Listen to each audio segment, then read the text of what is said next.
I was sitting in a hotel room in Seville watching a standard American cop show. On screen, the detective was shouting, but what came out of the speakers, was this aggressive, rapid-fire Spanish dub. Felt totally immersive. I mean, like the media itself had just been swallowed whole by the local culture. Right. A few hours later, I crossed the border into Porto, turned on the TV, and it was just this distinct, almost jarring whiplash. I can imagine. Same genre, same American actors, but suddenly they're speaking their original English with these, polite Portuguese subtitles floating at the bottom. A completely different world. It seemed like such a trivial technical difference at first, like a minor policy choice. But then I met up with a friend who had just arrived in Lisbon. He was completely thrown off. How so? He tried to order dinner at 10 p.m., which is prime social hour in Madrid, and the waiter looked at him like he was a lunatic asking for pancakes at midnight. Ah, the famous time difference. Not on the clock, but in the culture. Exactly. And he said it wasn't just a scheduling conflict. He felt the sudden chilly shift in the atmosphere. In Spain, strangers were practically kissing him on the cheek within seconds of meeting. Those besos. Right. And here, in this quote-unquote sister country, people were suddenly calling him by formal titles. Doctor, engineer, drawing these invisible lines of hierarchy and respect that he kept accidentally tripping over. It's a social minefield if you're not prepared. And that contrast, the dubbing versus the subtitles, the chaotic warmth versus the formal structure, it completely shattered the illusion that these two neighbors are just, sunny Iberian twins. It's a very superficial image. It made me realize we weren't looking at simple quirks. We were looking at two entirely different operating systems running on the same geographical hardware. That's a great way to put it. One demands you step inside its bubble and play by its internal clock. The other builds this pragmatic bridge to the outside world. And when you look closely at the code running beneath these choices, it begins to explain everything, from their English proficiency to the hidden logic of their daily lives. Okay, let's unpack this. That anecdote perfectly captures the cultural whiplash you feel traveling just a few hundred miles on the Iberian Peninsula. It really does. So for our deep dive today, our mission is to look beyond those surface quirks, the late dinner, the mandatory kiss, and really try to identify the core contrasting cultural algorithms running beneath Spain and Portugal. The societal operating systems, as you call them. Exactly.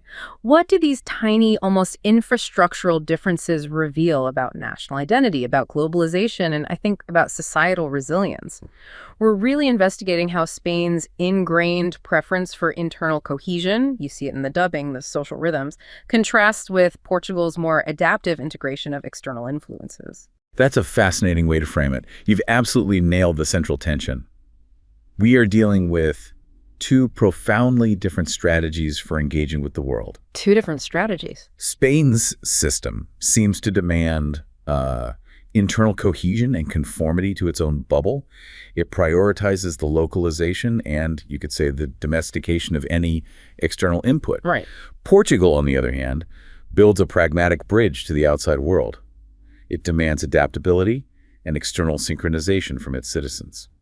So if we can isolate these two operating systems, we can start to see the long-term consequences of their choices. Precisely. And I think we can explore this by looking at three key areas where this cultural code is visibly etched into daily life: media, time, and protocol. Okay, let's start with that most striking difference then. The media divide. When you look at Europe, the continent is clearly split, but Spain and Portugal offer this incredibly vivid side-by-side comparison of the two major translation mechanisms. Dubbing versus subtitling. Right. And it seems like such a simple technical choice, but it speaks volumes about a country's willingness to let the outside world in, unfiltered. And we really need to define these clearly, because the choice has these profound and lasting sociological, linguistic, and of course, economic consequences. So let's do that. What are we talking about exactly? Okay, so dubbing, which is the mechanism favored by Spain, France, Germany, Italy. This is a method where foreign dialogue is translated, often meticulously adjusted and lip-synced by local actors. It creates the complete illusion that the original characters are speaking Spanish. Exactly. And crucially, the original audio, the source culture's voice, is entirely suppressed. It's gone. Subtitling, then, is the opposite. It's the opposite. It's what's favored by Portugal, the Nordic countries, Greece. You keep the original audio, Yeah. and you supply the translated dialogue as synchronized captions at the bottom of the screen. So Spain is a classic dubbing country. And that tradition, it isn't just about cultural preference. It feels like it's about a massive investment. It is. Dubbing is far more complex and, I assume, astronomically more expensive than subtitling. It requires studios, voice directors, highly specialized actors, mixing engineers. The whole 9 yards. So why? Why did Spain commit to this incredibly costly method when a cheaper option was right there? Well, historically, the primary reason that's always cited is economic viability linked to market size. Okay. Large countries like Spain had a domestic target audience large enough, we're talking tens of millions of speakers, to actually afford the high costs involved. So the distributor could justify the massive outlay because the potential box office return was huge. Precisely. A smaller market just couldn't achieve that return on investment. It's simple math. That makes sense from a purely economy of scale perspective, but I have a feeling the situation in Spain is rarely just about the market, is it? No, it's intrinsically linked to ideological and political factors that really solidified this practice permanently. I knew it. The economic viability provided the opportunity, for sure, but it was the political will that cemented the practice. This decision was firmly codified and enforced during the Franco regime. We have to look closely at the role of the government here, which was massive and very intentional. In 1941, a law was passed that made obligatory dubbing the standard practice for all foreign films. Obligatory, so it wasn't a choice. Not at all. A radical imposition. It essentially created an immediate, impenetrable wall around Spanish cultural consumption. It guaranteed that for decades, foreign languages could not enter Spain via the cinema. Wow. That was the effect, yes. The law made showing original versions of foreign films illegal unless they were first processed and dubbed in Spanish studios. And what was the official reason given? The official line often centered on, protecting the nascent Spanish film production industry. Yeah. But the underlying political motive was a very rigid focus on enforcing one official national language for national unity. Which also meant suppressing other languages within Spain. Absolutely. This policy was actively used to suppress regional languages like Catalan and Basque, whose use was restricted even in the context of adapting foreign films. And of course, censorship became part of that essential package, too. They weren't just translating the words, they were, curating the narrative. Absolutely. The censorship offices, which had been set up as early as 1937, had a mandate that went far beyond mere linguistic accuracy. They worked to hide the original script and, crucially, to align the foreign cultural import with strict conservative national Catholic values. This is where you get those famous, almost darkly humorous examples, right? Like the manipulation of the classic film Mogambo. Indeed. Yeah. A perfect example. In the original script of Mogambo, there's a clear relationship between his unmarried man and woman adultery, a very serious moral breach for the regime. Unacceptable. Totally. So, to sanitize the plot and align it with their moral code, the censors simply changed the relationship. They rewrote the dialogue to suggest that the lovers were actually brother and sister. Wait, so they inserted incest to avoid showing adultery? That's it. It creates this very strange, unintended thematic consequence. The regime preferred to put incest into the narrative, rather than tolerate the display of adultery.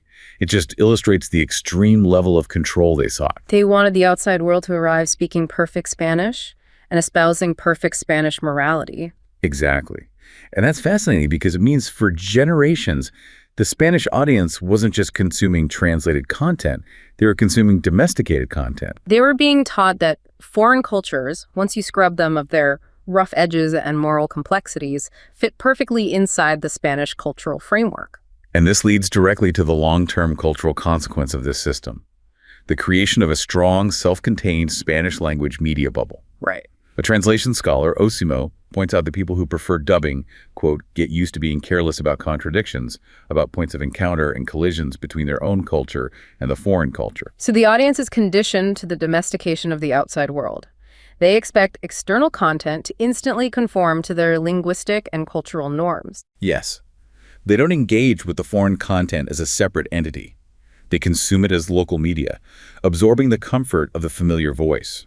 And this creates an enormous barrier to adaptation when they're confronted with the unfiltered world. This is perfectly illustrated by the image you introduced earlier. This person, Javier, the graphic designer in Madrid. Yes, his story. Javier describes his life as existing inside a warm, impenetrable bubble. The city's late clock dinner at 10 p.m. means his social life is intense, vibrant, and perfectly synchronized with everyone else. Every night, the social glue is palpable. That image of the warm, impenetrable bubble directly reflects the consequences of cultural localization via dubbing. It fosters a very high degree of shared identity and internal cohesion. Everyone is literally on the same script, the same voice, the same internal rhythm. Which makes the world feel small, familiar, controllable. It does. But Javier confessed that this very system, this social glue that holds the nation so tightly together, made him feel utterly lost when he stepped outside that bubble. He described a kind of cultural panic he feels when the script is no longer dubbed and the comforting noise of Spanish social life just fades away. And that's the double-edged sword of high internal cohesion. While you can appreciate the immense beauty of a society that prioritizes its own deep rhythms over global efficiency, creating this vibrant, high-volume culture, There's a risk. the risk, from a resilience standpoint, is significant. By maintaining a cultural filtering system like mandatory dubbing, it inadvertently becomes a thick linguistic and cultural barrier. It creates a population that is less accustomed to cognitive dissonance or rapid code switching, which is essential in a globalized economy. That's a striking point. The desire for internal cultural self-sufficiency, codified decades ago, now acts as a systemic brake on adaptation. It does.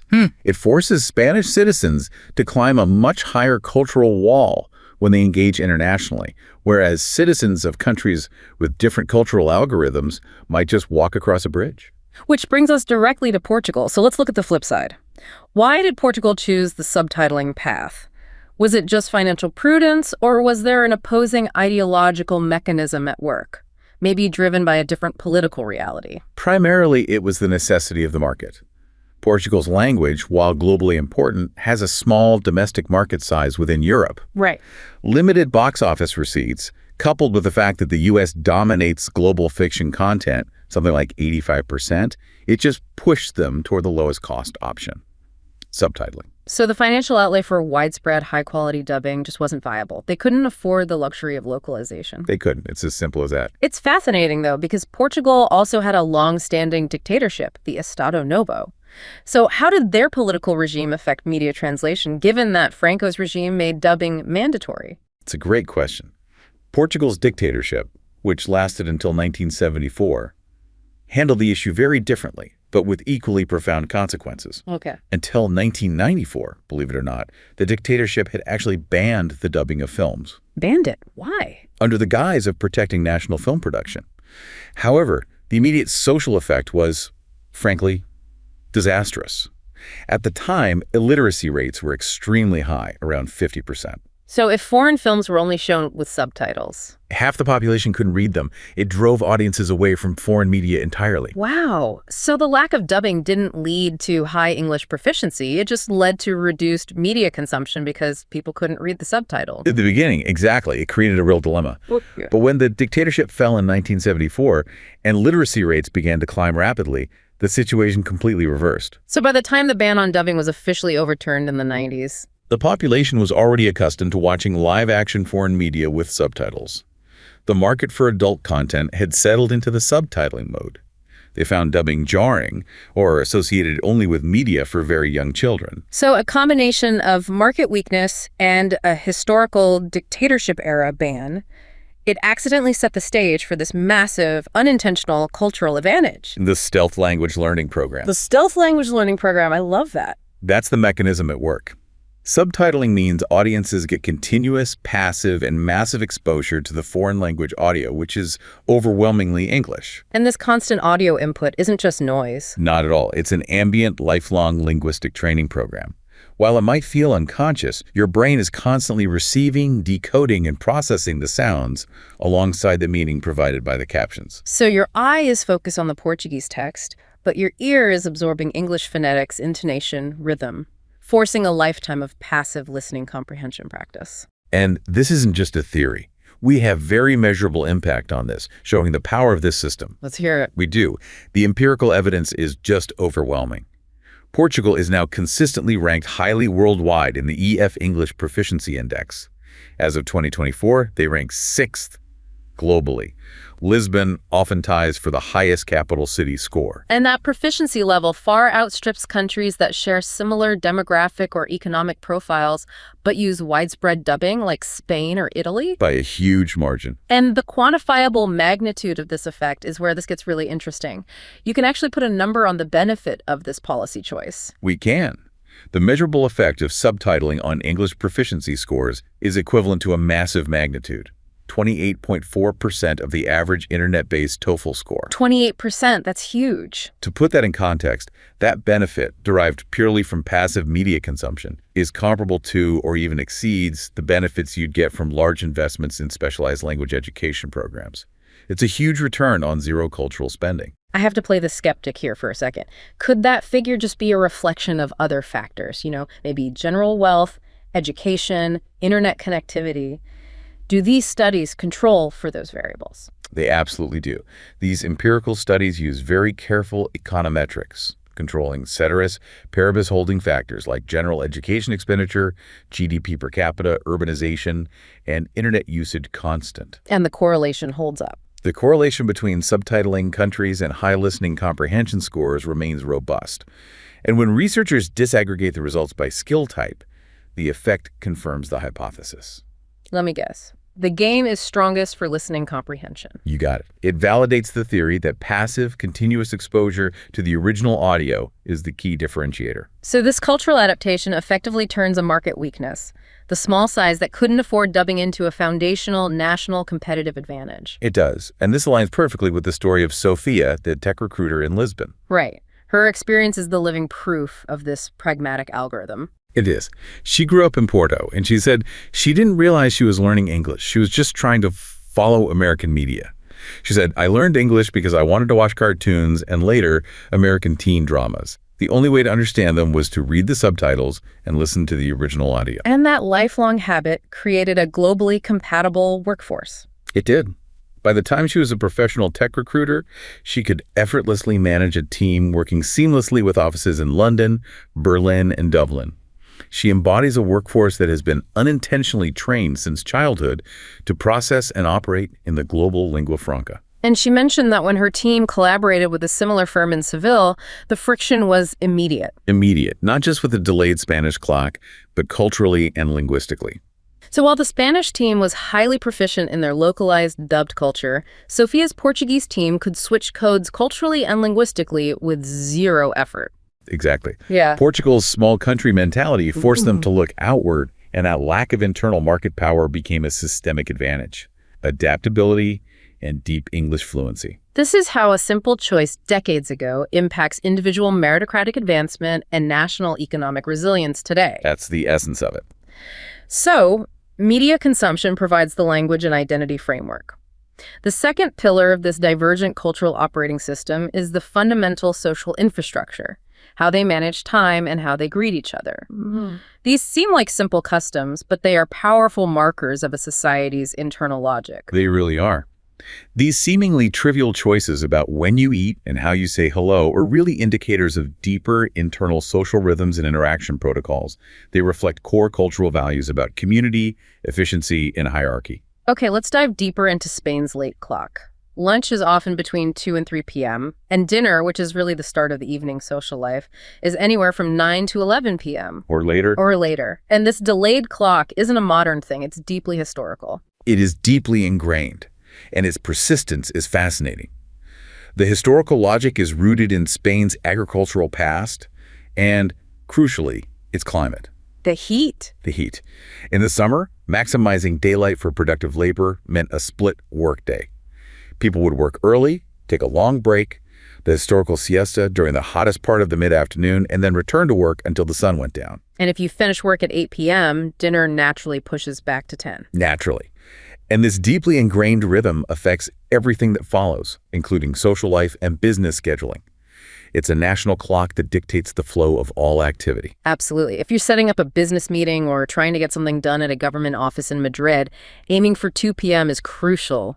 Noon just won't happen. People are still in their mid-morning rhythm, maybe waiting for their almuerzo, the late mid-morning snack. This unique national rhythm dictates the flow and, critically, creates profound friction with the international business community. That's the real-world consequence. If Spanish company starts its core activity late and operates late, how does that lack of temporal overlap affect their global competitiveness? It creates significant friction. While Spain nominally observes Central European time, its social clock is dramatically shifted. So their core operating hours just don't line up with global partners. They overlap minimally. When the Hispanic workday really gets going at 10 a.m., London is already well into its mid-morning. By the time a Spanish professional is ready for a serious business discussion after their late lunch, say 3 or 4 p.m., New York is nearing the end of its day, and Asian markets are long closed. So this historical and climatically rooted choice to prioritize internal rhythm, the very rhythm that creates Javier's vibrant 10 p.m. social scene, inadvertently creates a structural barrier to smooth, synchronized global commerce. Precisely. Now contrast that with Portugal. Your friend found himself asking for dinner when the kitchens were closing. Because Portugal's meal times, noon to 2 for lunch, 7 to 9 for dinner, are dramatically different. They are essentially aligned with Northern and Central European time management. This strongly suggests that Portugal operates on an externally aligned rhythm. They're synchronized with Berlin, Paris, London. Exactly. This adherence reflects a long-standing necessity for compatibility, maybe influenced by different historical trade links or just a conscious adherence to broader European business standards and synchronization. So Spain prioritizes its powerful internal traditional rhythm, even if it creates friction globally, while Portugal has pragmatically synced its temporal beat with the continent. It's a choice between internal historical comfort and external commercial compatibility, and that choice is reflected everywhere, right down to the food schedule. A powerful marker of their divergent algorithms. It is. Spain's internal drive creates that famous, vibrant, high-volume evening social life. Portugal's external alignment ensures smoother, more efficient, and compatible professional exchanges with partners outside the Iberian Peninsula. It shows a commitment to global fitness, even if it means earlier bedtimes. Let's move from time to touch, the physical and social protocols.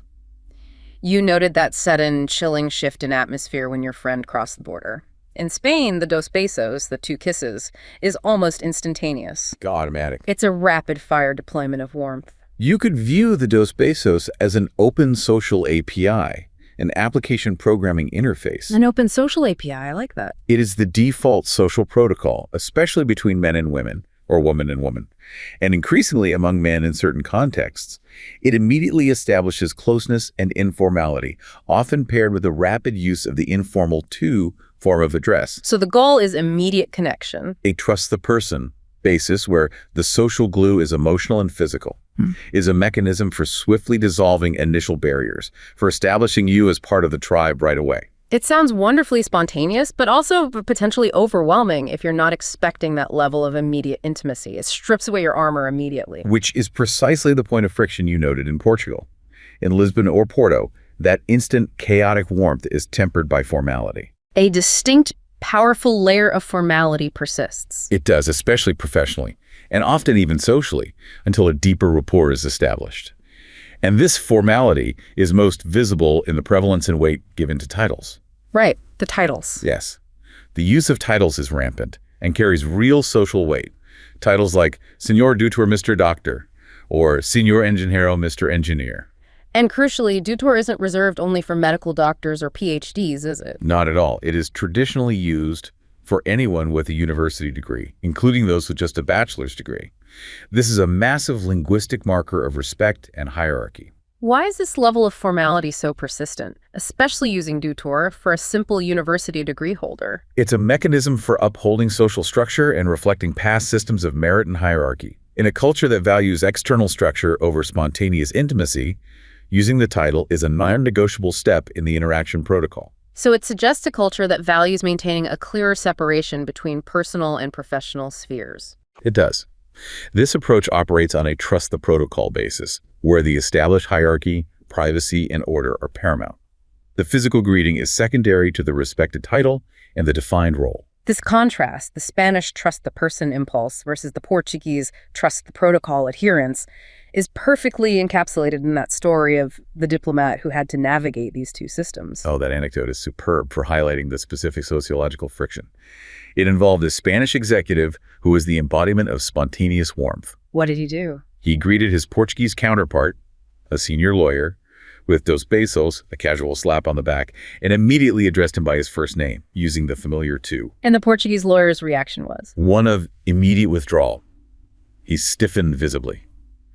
The diplomat explained that for the Spanish executive, this was a spontaneous, friendly attempt to dissolve barriers and maximize intimacy. But for the Portuguese lawyer and his team, it was seen not as friendliness, but as an aggressive, chaotic breach of required social protocol.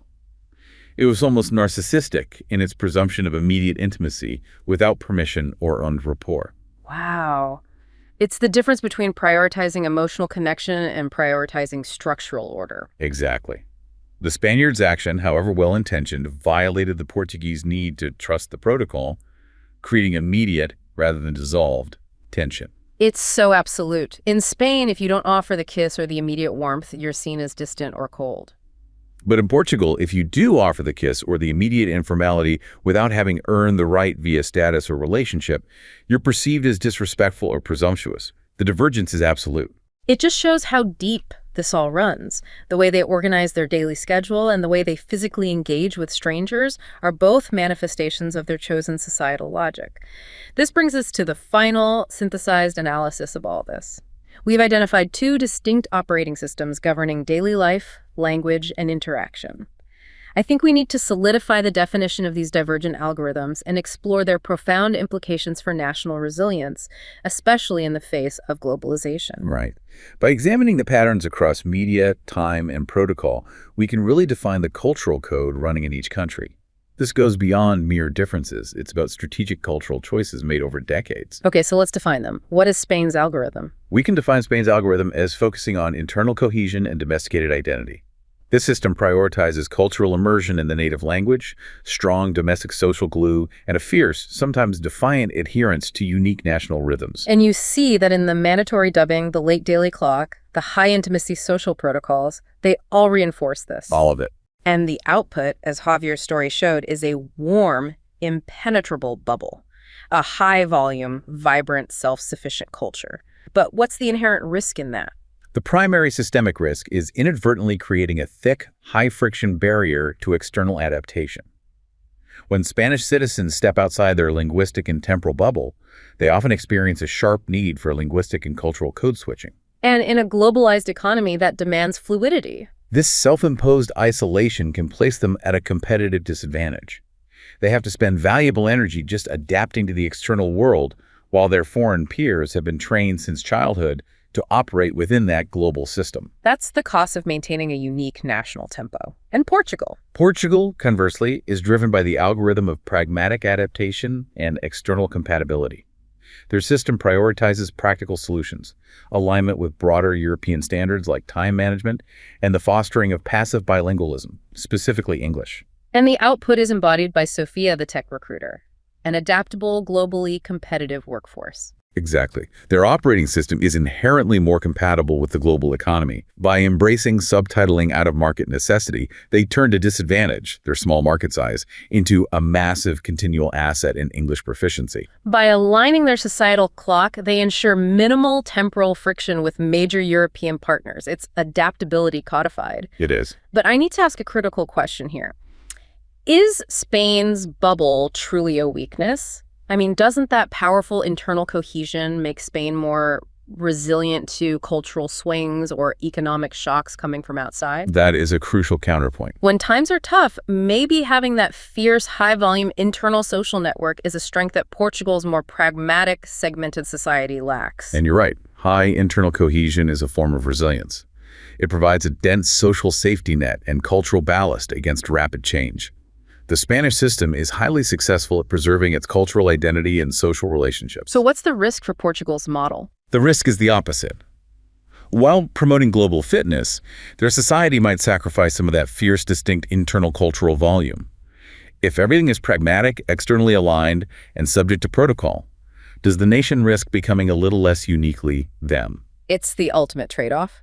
High internal warmth and cultural depth versus high external compatibility and global liquidity. It is. And the data underscores the power of that liquidity side. The fact that the positive effect of subtitling is equivalent to nearly a third of the average TOEFL score.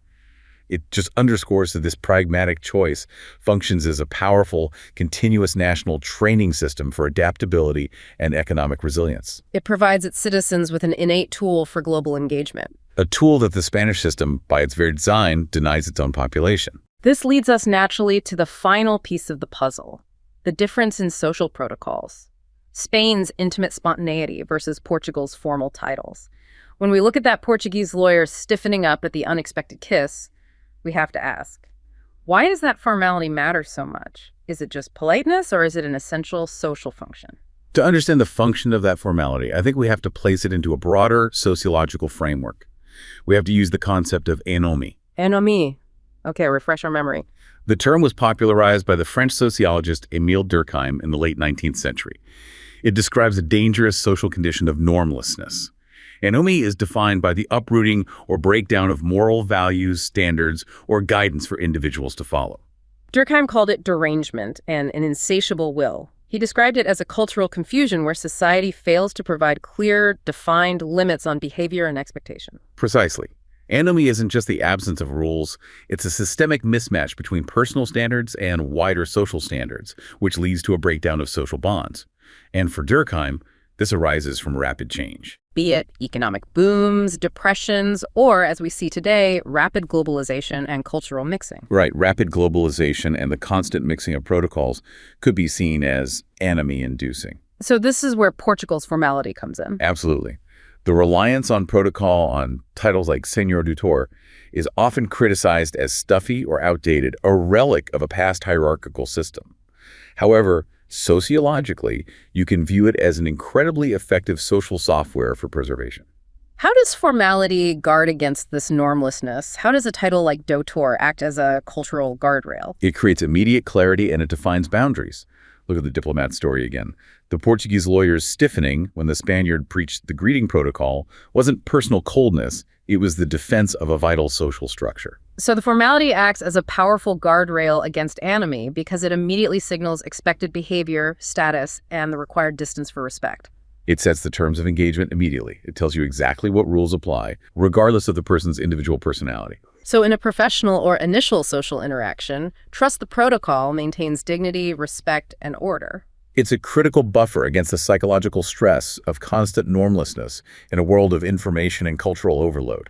It protects the integrity of the social interaction itself. So if Spain operates on high, immediate intimacy, that lack of structural protocol means the interaction is much more spontaneous, but it risks constant chaotic breaches of that social order, Leading to misunderstandings, emotional exhaustion, or feeling overwhelmed.